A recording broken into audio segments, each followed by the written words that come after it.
Welcome friends. In this video, I am going to discuss about how the string is going inside a loop. Okay, how the string is going to be print through loop. That is called a for loop. Even strings are iterable objects, so they can a sequence of characters if you go for the for loop case. Okay, or while loop case. How? Suppose there is a string called text equal to 40. Okay, fine. Then when I am going to for x in text colon print x. Okay, fine. Then now run it. So it's print QWERTY. If you want to print in horizontally, then add at the end and there is a given this dash.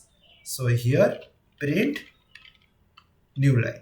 Okay, control N and QWERTY. Okay, so you can also iterate your string variable or string object through for loop. Very easy. Okay, it's a very easy. And you can also use like in array form also, like this text of x also.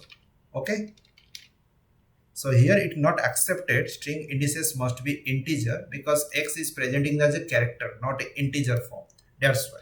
Okay, so you only use to print the x. It's represent each character of the text, and it also print you in the form of word. Okay, QWERTY.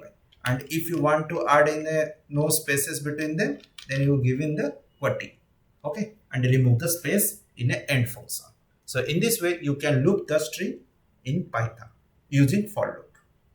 So that's all. If you like this video, please share this video, click on the subscribe button and click on the bell icon. When I am going to upload any future videos, you will get the notifications. Thank you.